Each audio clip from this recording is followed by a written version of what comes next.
উনি এই বৃদ্ধ বয়সে দিনমজুরের কাজ করতো। গত 95,000 টাকা দিয়ে একটা অটো রিক্সা কিনে ওনারে বলছি যে 6-7 মাস পরে যাতে উনি আরেকটা মানুষের যাতে হেল্প করতে পারে। আসসালামু আলাইকুম।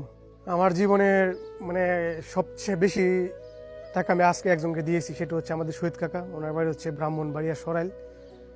উনি এই বৃদ্ধ বয়সে দিনমজুরের কাজ করতো। তো আমি আমার বন্ধু ওনার ব্যাপারে আমার সাথে বলছিল। ওনার 3টা সন্তান আছে, একটা মেয়ে কলেজে পড়ে, একটা মেয়ে বাড়ি এসএসসি দিব, আর একটা ছেলে আছে। আর ফ্যামিলিতে 5 জন সদস্য নিয়ে উনি যে দিনমজুরের কাজ করে, এটা ওনার জন্য খুবই কষ্টকর। তো ওনার সাথে আমি কথা বলি প্রায় এক মাস আগে।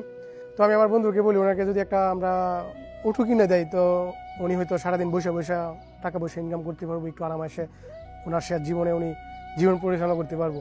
তো ওইটা বিবেচনা করে সম্ভবত 95,000 টাকা দিয়ে একটা অটো রিক্সা কিনে এইখানে আমার একটা বন্ধু আছে, নাম হচ্ছে রিফাত, সে আমাকে 20,000 টাকা দেয়। আর বাদ বাকি যে টাকা আছে ওইটা আমি নিজে এটা দেই।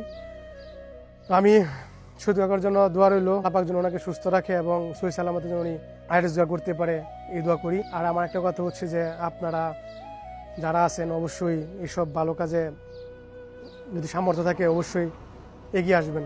ওনারে বলছি যে উনি যাতে ওইখান থেকে কিছু একটা টাকা যাতে সেভ রাখে এবং সেভ রাখা যাতে 6-7 মাস পরে যাতে উনি আরেকটা মানুষকে যাতে হেল্প করতে পারে।